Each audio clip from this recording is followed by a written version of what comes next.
Aquí principia la parte editorial de Platica con Ángel, correspondiente al 10 de diciembre del año 2025.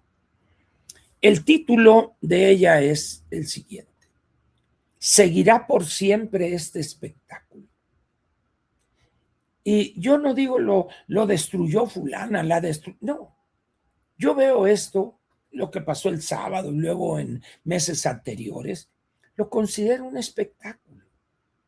Están brindando un espectáculo al país y a quien se quiera dejar engañar. Pero no es un mitin, es un espectáculo barato, chafa, burdo. ¿Ustedes piensan que los que vienen ahí creen todo lo que dijo? En primer lugar, no atienden.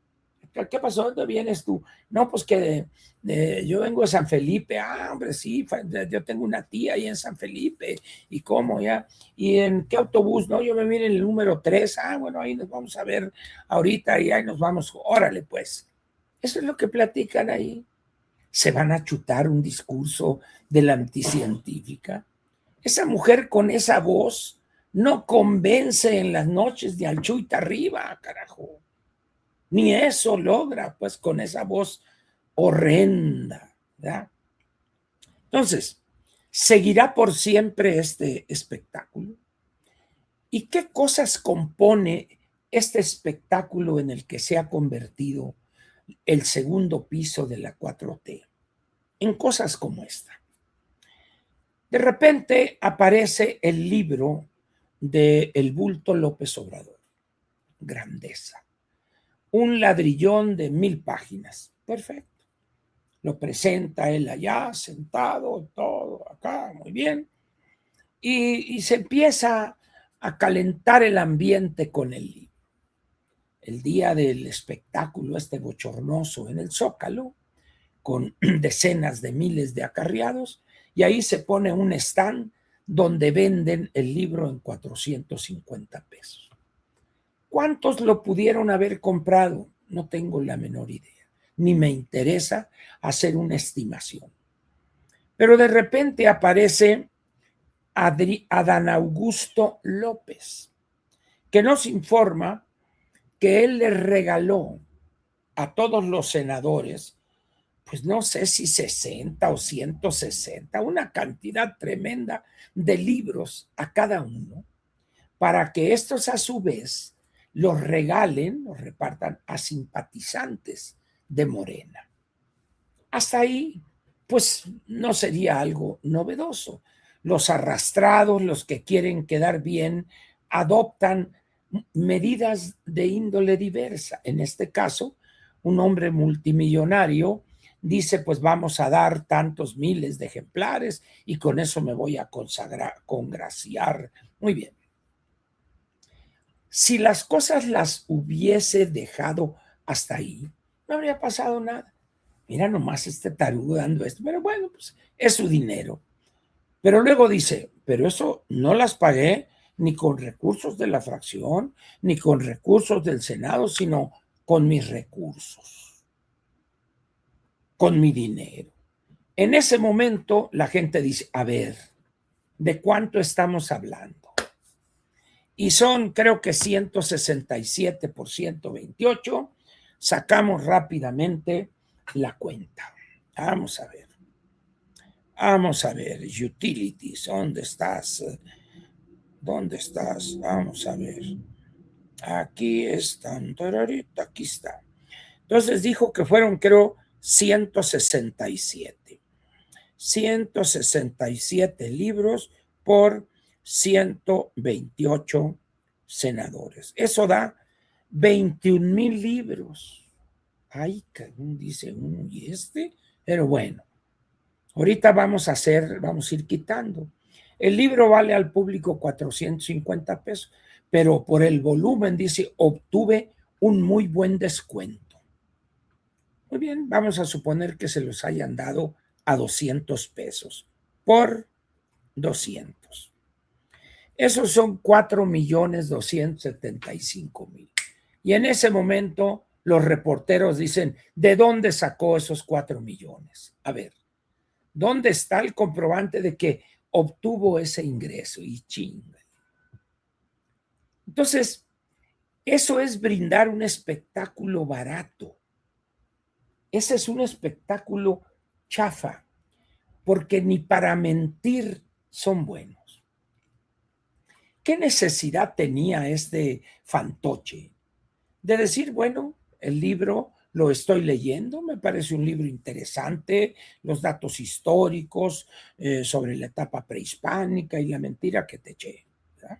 Porque ya sus asesores le deben de haber hecho una síntesis, unas 4 o 5 tarjetas informativas, etcétera, etcétera.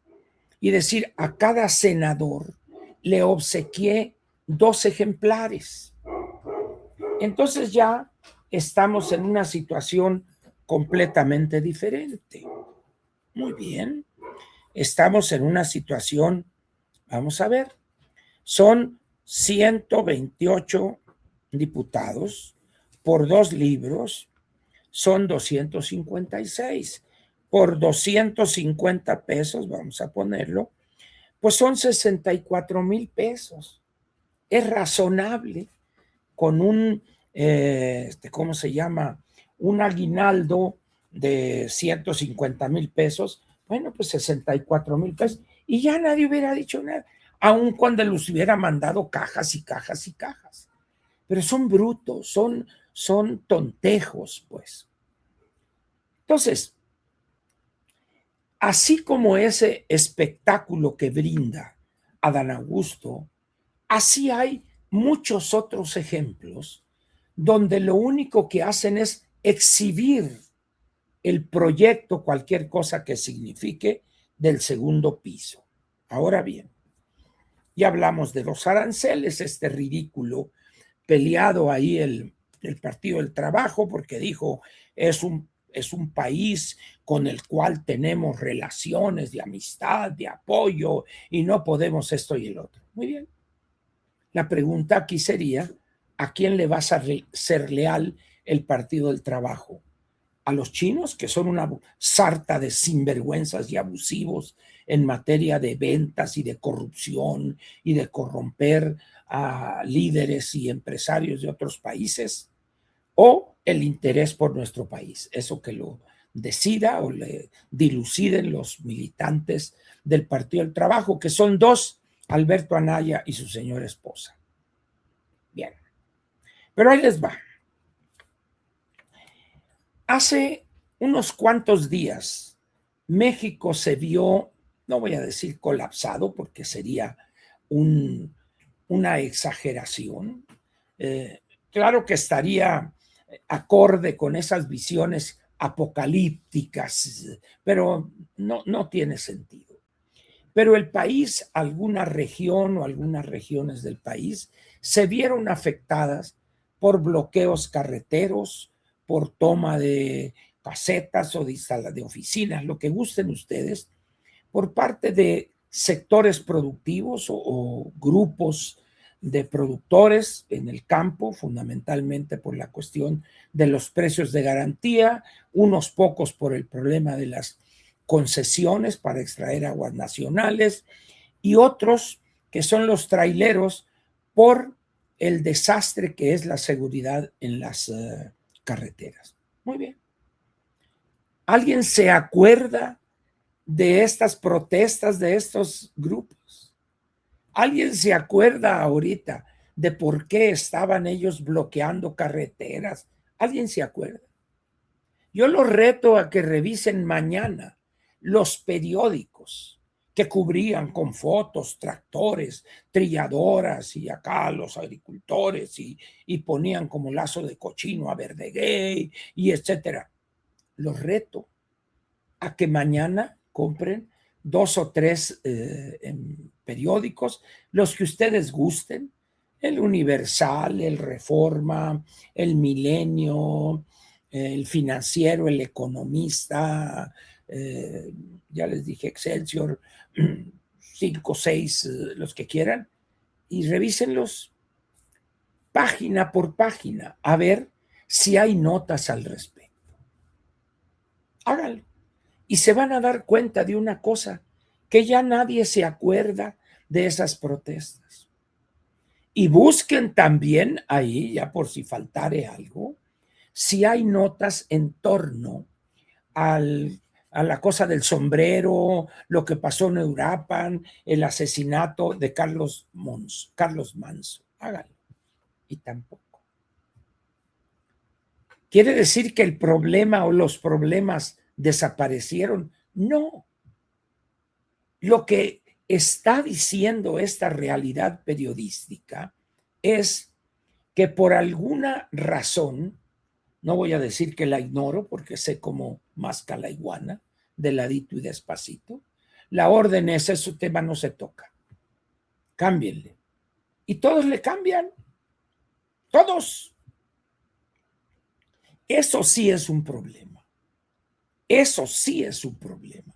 Eso es algo donde la única forma de exhibir eso es a través de estos espacios. Pero si en estos espacios hablamos de esa cosa apocalíptica, el mundo se va a acabar la semana que entra, pues nadie nos va a pelar.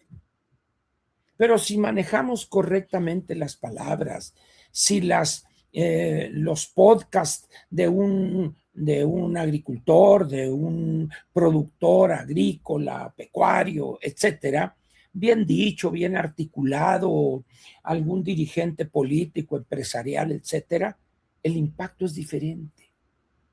Porque estaríamos hablando de una manera clara, pero sobre todo verdadera, con objetividad.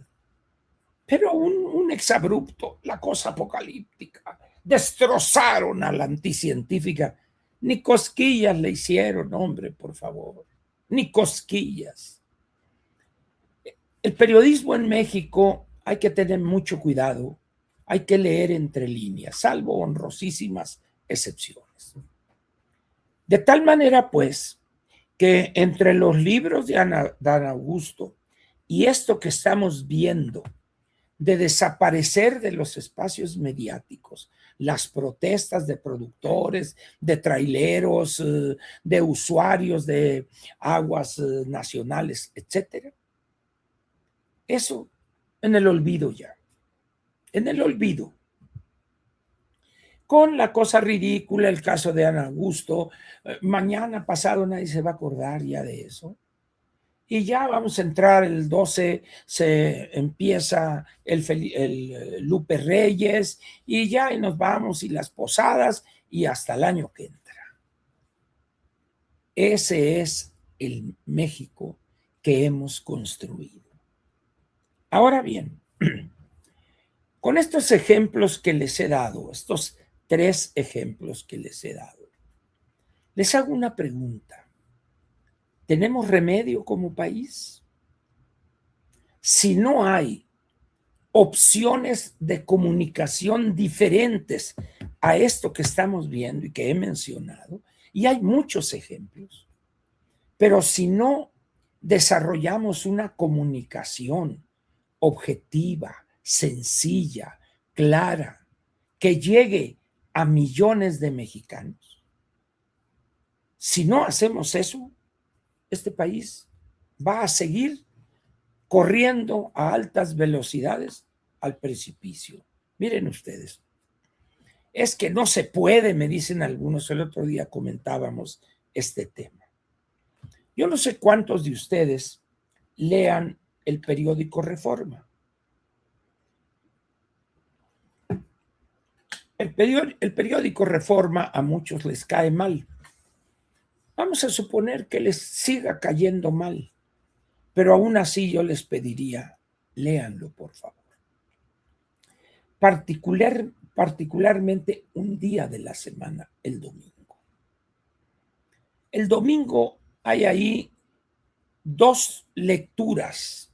Una es no una lectura en el sentido clásico, es la caricatura o el editorial dibujado de Paco Calderón, y el otro es la colaboración de Luis Rubio. Con esas 2 que lean, ya valió la pena la suscripción al Reforma. porque hay que tener una suscripción para poder tener acceso a la publicación. Muy bien. Esto, cuando digo tenemos remedio, ¿a qué me refiero? Ahorita nosotros, la oposición, tenemos una barda inmensa más grande que el muro de Trump para llegar a millones y millones de electores. ¿Por qué no podemos llegar? No solo por nuestra incapacidad comunicacional, porque hay que reconocer que no sabemos comunicarnos con la gente sencilla. Sabemos comunicarnos, y eso, quién sabe, pero vamos a suponerlo, con los intelectuales, cualquier cosa que eso signifique. Pero si ustedes revisan las columnas, no voy a decir nombres porque luego se me echan encima, pero estas vacas sagradas, ¿verdad? Lo leen ustedes y luego se quedan, chin, ¿y este qué dijo? ¿O qué quiso decir? Pues quién sabe qué quiso decir, pero ahí pergeñó una o dos o tres cuartillas. Tenemos nosotros mismos una barrera comunicacional. Nosotros. ¿Y por qué la hemos construido esa barrera? Porque hemos desdeñado hablar con claridad, con sencillez. Hemos llegado a pensar que hablar de manera rebuscada es verse y ser inteligente. No, simplemente hablamos rebuscado. De repente aparece un artículo en X, revista acá para intelectuales, sobre el carácter o la vida de Hannah Arendt. Hannah Arendt. Creo que son 20 páginas o alguna cosa así. Y dice uno, bueno, está bien. Hay un mercado, esa revista escribe para esa gente, para esos intelectuales que tienen en alta estima a la gran escritora o intelectual que fue Hannah Arendt. Muy bien. Pero dice uno, está bien que escriban. Estoy tratando de encontrar aquí el artículo, creo que lo tengo en otro bonche. Pero repito, la pregunta sería, ¿no convendría de vez en cuando escribir de manera sencilla para que pudieran algunas personas que les interesa la comunicación a millones de electores, difundieran esos escritos cuyo contenido fueran los problemas que enfrentan grupos específicos y escritos de manera clara? Porque en la misma medida en que nada hagamos en esa dirección, seguirán dominando esos espacios el Estado o el gobierno con todos los suyos y con los periodistas afines, etcétera, y también los intelectuales que viven en un mundo aparte, en una realidad aparte. No digo que escriban, que se pongan a hacer diferentes, no, que sigan ellos. O sea, están en su derecho. Si hay medios que les pagan incluso por eso, perfecto. Es decir, a mí no me afecta en eso. Pero hay un hecho que no podemos negar. Las personas, los intelectuales, vamos a suponer sin conceder, que saben comunicarse muy bien a sus iguales, a sus pares. Por ejemplo, ese artículo sobre Hannah Arendt lo escribió, creo que es Christopher Domínguez, creo, alguien así.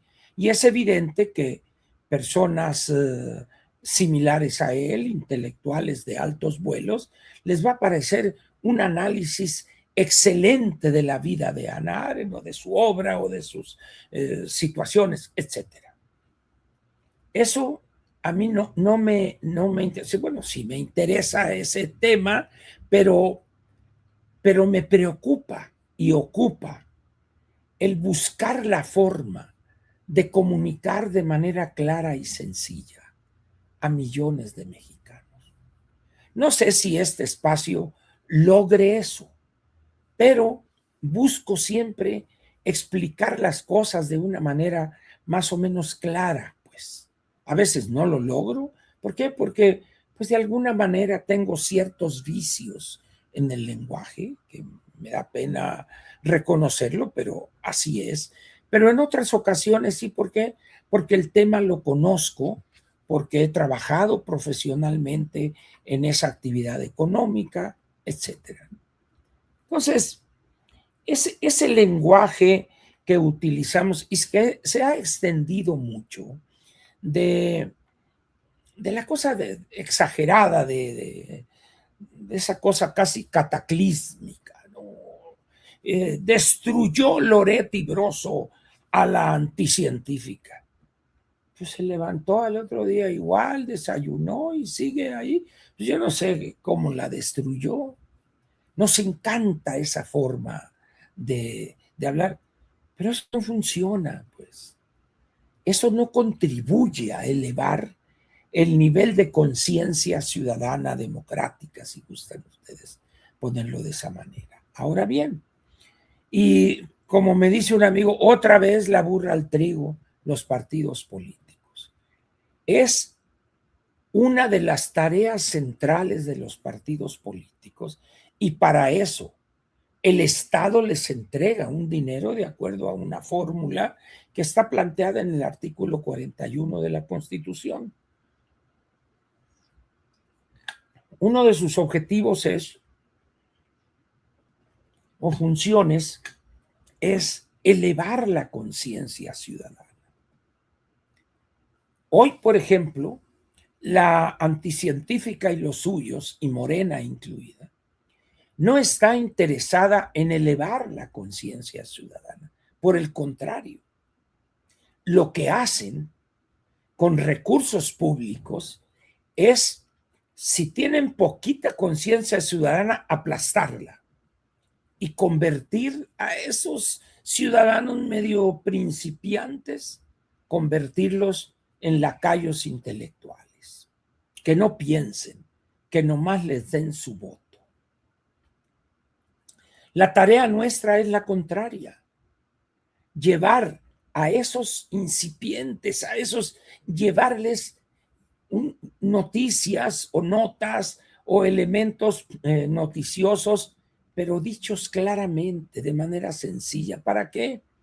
Para que los militantes en algún municipio modesto, en alguna ciudad intermedia, alguna ciudad capital, los simpatizantes y militantes del PRI y los militantes y simpatizantes del PAN repartan eso o lo reenvíen a través de estos instrumentos, con miras a construir de aquí a julio o junio del 2027 una fuerza que permita, dar el voto a candidatos que no sean de este grupo de partidos, de Morena, del PT, del Verde, y en un descuido hasta del Movimiento Ciudadano, si llega el caso. Pero no lo hacemos. ¿Por qué? Desconozco. Pues yo no conozco a Jorge Romero. Yo no sé, yo no lo conozco para preguntarle, oye, Jorge, ¿y por qué no hacen esto y lo otro y el otro y el otro? A ver qué me contestaría. A Alejandro sí lo conozco, pero imagino más o menos lo que me diría, que no tiene efecto práctico alguno. La mentada de madre, el uppercut a la quijada, el descontón, no aportan a la elevación de la cultura democrática en ninguna sociedad. Entonces, revisen ustedes mañana la prensa para que vean que desaparecieron estos temas que les comenté. Y así, no hay problema que preocupe si no aparece en los medios. Y no hay problema, por grande que fuere, que no pudiéramos desaparecer de los medios. Y más cuando estamos ahorita a 2 días del comienzo del periodo de holganza y de desperdicio de tiempo y recursos más largo de este país. El puente o el periodo que hemos dado en llamar de manera cínica el puente Lupe Reyes. Es lo que pienso, y de entrada quisiera yo primero pedir una disculpa a algunos de los que están aquí. Cuando yo digo, esa forma de hablar no me parece que sea correcta. Eso no significa una ofensa, no. Simplemente trato de exponer mis puntos de vista. Ahora bien, antes de terminar, quiero plantearles a ustedes una situación un poco diferente. Vamos a ver.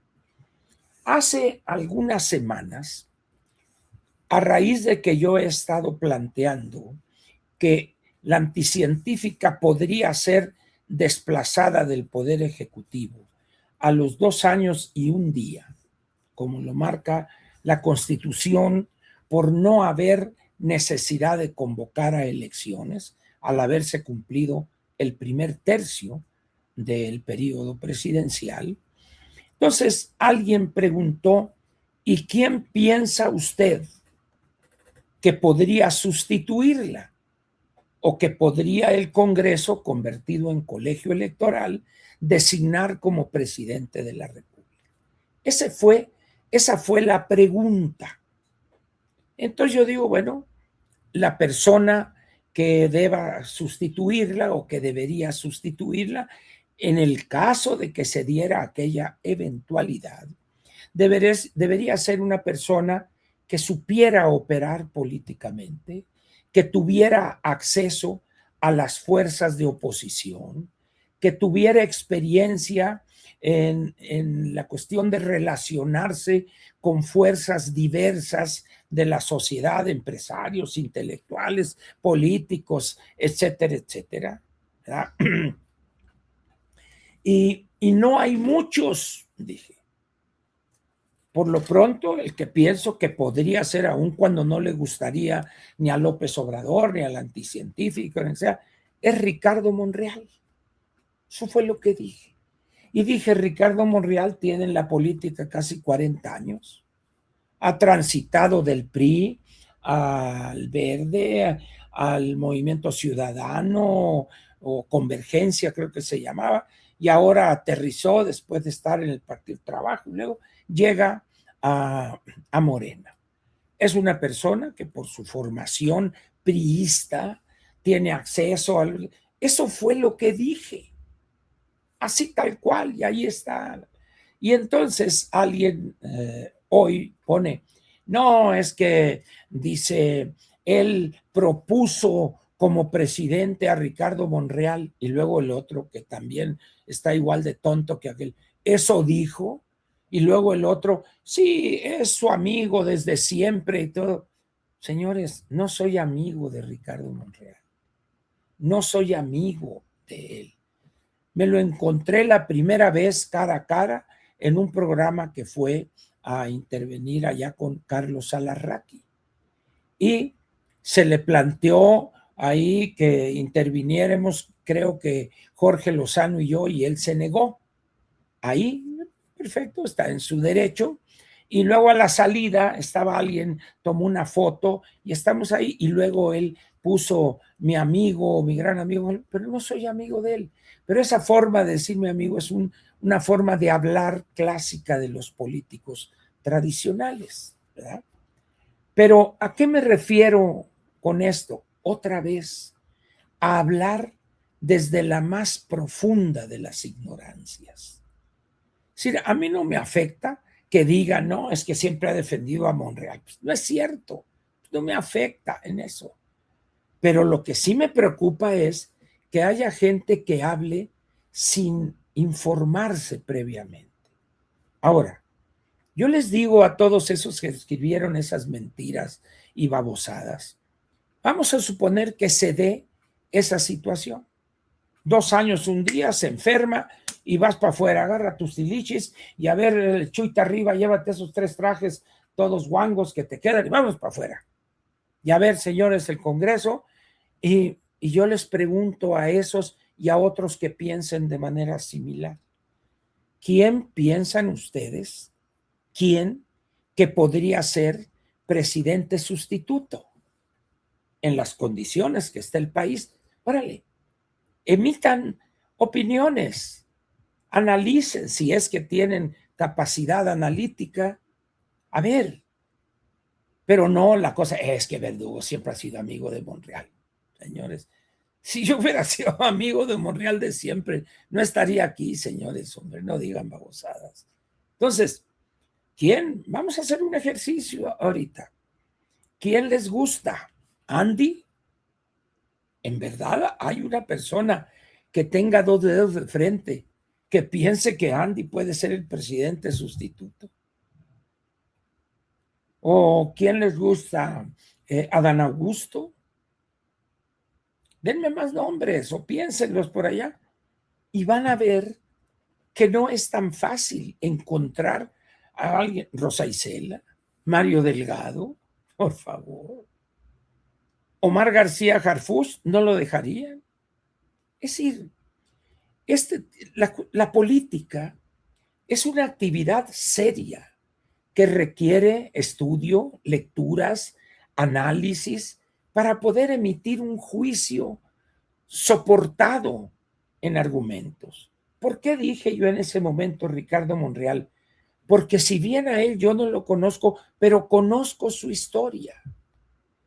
Conozco, porque lo he visto desde lejos actuar, cómo negocia, cómo opera políticamente.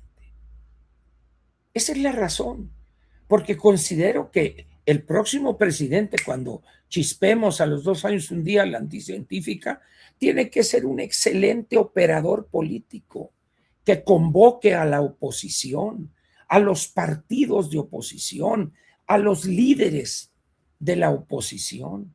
Estoy profundamente convencido de eso. Pero si tienen ustedes una opción mejor, bienvenida, órale. Y vamos a promoverla. Y vamos a promoverla. Pero en fin, aquí termina la parte editorial de Platica con Ángel, correspondiente al día 10, del mes 12 del año 2025.